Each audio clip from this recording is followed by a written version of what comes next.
Yes, go ahead, please. Sir, you just listed off a lot of things that you say you got in this meeting. It wasn't too long ago, though, that you said you defined success of this meeting by North Korea giving up its nuclear weapons. Well, that's what they're doing. Well, can you talk about how? Sure, that's what they're doing. I mean, I don't think Kim Jong-un for a complete, verifiable, irreversible. Yeah, I did honestly. And can you say why you didn't secure those details in this agreement? Because there's no time. I'm here one day. We're together for many hours intensively, but the process is now going to take place. And I would be surprised, Mike, if they haven't even started already. They have started. They blew up their sites. They blew up their testing site. So, but I will say, he knew prior to coming, this wasn't like a surprise. It wasn't like we've never discussed it. We discussed it. Mike discussed it very strongly with his counterpart in North Korea. They knew that this was, let's say they didn't agree to that, I couldn't sign any agreement. There was no agreement that could have been signed. So they understood that. And it wasn't a big point today because really this had been taken care of more than any other thing because it was all about this. This has been taken care of before we got here. So when we brought that up today, you see the language. It's very strong. It's in the document. Yes, ma'am. Thank you, Mr. President. Could you talk about the military consequences for North Korea if they don't follow through on the commitments that you're talking about? Well, I don't want to talk. Yeah, I know. That's a tough thing to talk about because I don't want to be threatening. I don't want to be threatening. They understood that. And you've seen what was perhaps going to happen. And, Seoul has 28 million people. We think we have big cities. You look at New York where it has 8 million people. We think it's a big city. Seoul has 28 million people. Think of that. And it's right next to the border. It's right next to the DMZ. It's right there. I mean, if this would have happened, I think, I've heard, 100,000 people. I think you could have lost 20 million people, 30 million people. This is really an honor for me to be doing this because I think, potentially you could have lost, 30, 40, 50 million people. The city of Seoul, one of the biggest cities in the world, is right next to the border. You once spoke about fire and fury. Is that no longer the case? Well, at that time we needed perhaps fire and fury because we could not have allowed that kind of capability from the standpoint of the United States. And certainly Japan wasn't going to allow it either. Japan is right next door.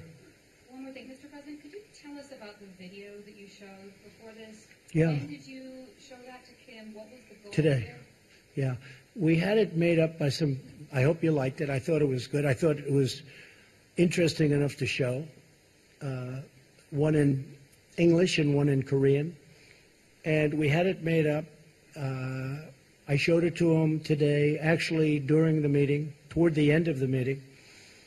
And I think he loved it. They were given, we didn't have a big screen like you have the luxury of having. We didn't need it because we had it on a cassette and an iPad, and they played it. And about 8 of their representatives were watching it, and I thought they were fascinated by it. I thought it was well done. I showed it to you because that's the future. I mean, that could very well be the future. And the other alternative is just not a very good alternative. It's just not good. But I showed it because I really want him to do something. Now, I don't think I had to show it because I really believe he wants to. I think he wants to get it done. Yes, go ahead. How's Staten Island Ferry doing? Okay. He wrote the best story about me with the Staten Island Ferry, and after that, he's never written a good story. I don't know what happened. It's a long time ago. Mr. President, it's been a busy week for you on the international stage. You're leaving this summit here in Singapore having determined that Kim Jong-un is a talented man. You left the G7 summit a few days ago in Canada having determined that Prime Minister Trudeau is weak and dishonest. What do you say to America's allies who worry that you might be jeopardizing our long-term alliances and who worry that you might be treating our historic friends as enemies and our historic enemies as friends? Well, first of all, I think it's a very fair question. I had a very good meeting with the G7, and I left the meeting, and I'll be honest, we are being taken advantage of by virtually every one of those countries, very, very seriously. Now, the United States, because of bad management at the top, because of presidents that didn't care about trade or didn't understand it or whatever reason, for many years, with China being obviously the most successful at it, but the European Union is second, 151 billion we lost. They were represented at the meeting.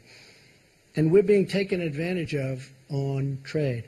Canada does have very big advantages over us in terms of trade deficits. We have a big trade deficit with Canada. I was reading where, it's actually a surplus. Not a surplus.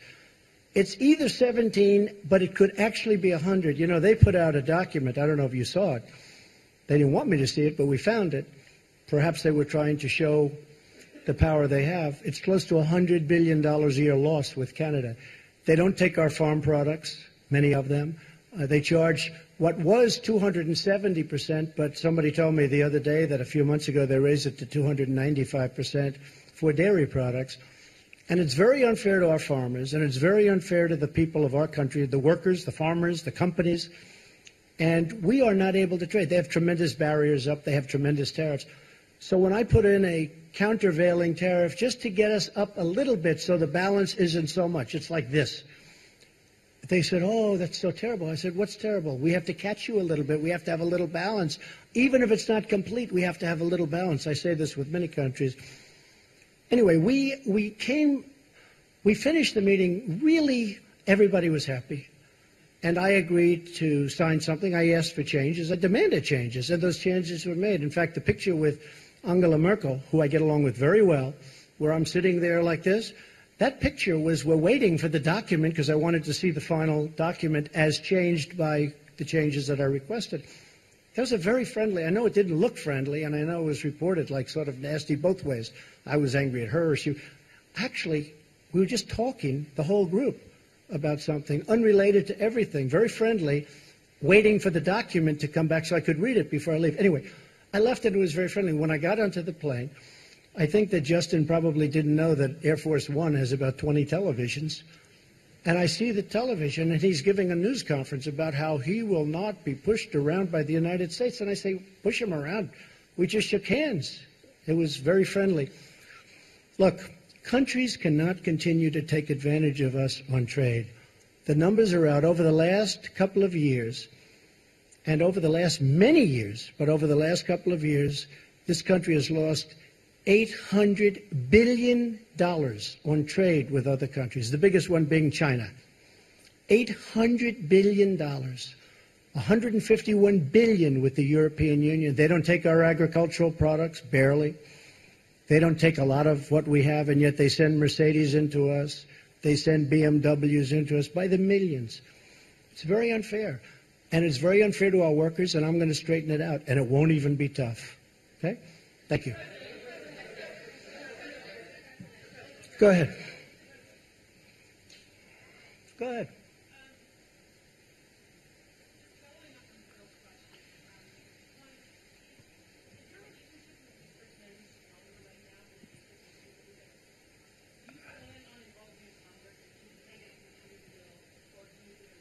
I would like to involve Congress, yes. No, I have a good relationship with Justin Trudeau. I really did. Other than he had a news conference that he had because he assumed I was in an airplane and I wasn't watching. He learned that's going to cost a lot of money for the people of Canada.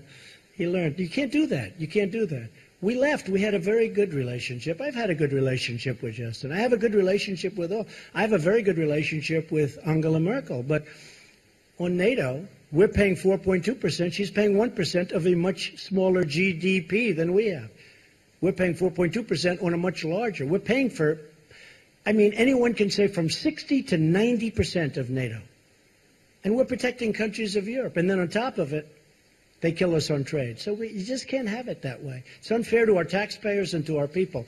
But no, I have a good relationship with Justin, and I have, I think, a very good relationship with Chairman Kim right now. I really do. I hope it's good, because if it is, we're going to solve a very big problem. I think we've gone a long way to solving it today. Should we keep going for a little while? I don't know. It's up to the legendary Sarah Huckabee Sanders. Should we keep going, Sarah? Okay, we'll go. Well, I don't care. Hey, it just means we get home a little later in the evening, right? Yeah, go ahead. Sure, go ahead. Go ahead. Hi, Mr. President. How are you? I'm Nice- good. nice From to the see you. Straits Times of Singapore. Welcome to the country. Thank you very I much. hope you enjoyed our food. Beautiful country, I did. I just wanted to find out, you describe this as a process. What is the immediate next step? Is there some ongoing dialogue? Yes. with the Oh, we're getting North together next week to go into the details. Koreans? That's our Secretary official Pompeo, level. yeah, next week with John Bolton and our entire team to go over the details and to get this stuff done. We want to get it done. He wants to get it done. We're also working very much with South Korea. We're working with Japan. We're working with China to a lesser extent, but we're working with China. And you're coming back to Singapore? I would come back gladly. Your Prime Minister was fantastic. We were with him yesterday. He's done a great job. It was very welcoming. It really probably made a difference, actually. It's a great place. Thank you very much. Thank you, Mr. Yes, ma'am. President. Thank you, Mr. President. What was it about that first interaction with Chairman Kim this morning that made you decide not to walk away after you said that you would know within the first minute if he Yeah, was sincere? I've said that about relationships. I've said that about people. You know, in the first second, now I was generous, I said 5 seconds, but you know, in the first second, in some cases, sometimes that doesn't work out. But sometimes it does. From the beginning, we got along. But there's been a lot of groundwork. This wasn't like we went and we started talking about, as you know, right? We didn't just come in and start talking about these very complex subjects that have been going on for 70 years. We've been discussing this for months. And, you know, once the rhetoric stopped, once they did a great thing. You know, North Korea did a great thing by going to the Olympics, because the Olympics, and President Moon will tell you this, the Olympics was not exactly doing great. People didn't feel like being bombed out of the opening ceremonies. You know, they weren't exactly selling tickets. And as soon as the Chairman Kim, said, let's participate in the Olympics, it sold like wildfire and was a great success as an Olympics. It was a great success. He did a great thing. But since that time, pretty much since that time, because as you know, a delegation came from South Korea who had just met with North Korea. They came to the White House. They told me lots of things, including the fact that they'd be willing to de-nuke. We have one of their great people here today, that they were willing to de-nuke. And once that started, we have been really talking about that from the end of the Olympics, when the whole delegation came to say various things, including de-nuking. If I may, a second question. In the document that you signed earlier today, North Korea agreed to commit to denuclearization. To borrow a phrase that you have used to criticize your predecessors and political opponents, how do you ensure that North Korea is not all talk, no action? Well, I think, can you ensure anything? Can I ensure that you're going to be able to sit down properly when you sit down? I mean, you can't ensure anything. All I can say is they want to make a deal. That's what I do. My whole life has been deals. I've done great at it. And that's what I do. And I know when somebody wants to deal, and I know when somebody doesn't. A lot of politicians don't. That's not their thing. But it is my thing. I mean, again, this really could have been done, I think, easier a long time ago. But I know I just feel very strongly, my instinct, my ability or talent, they want to make a deal. And making a deal is a great thing for the world. It's also a great thing for China. Because I can't imagine that China is happy with somebody having nuclear weapons so close. So, China was very helpful. So I think he wants to make a deal. Can anybody be certain? But we're going to be certain soon because the negotiations continue. Okay? Thank you very much. Go ahead. That was the United States President Donald Trump speaking with the media on the outcomes of the historic denuclearization talks between the United States and North Korea. Well, that's on the heels of the talks between U.S. President Trump and Kim Jong-un, the North Korean leader. And you're watching that live on Channels Television. You're watching Channels Television, broadcasting live from Lagos. For now, it's back to our studios as we continue with the rest of our regular programs. Do stay with us.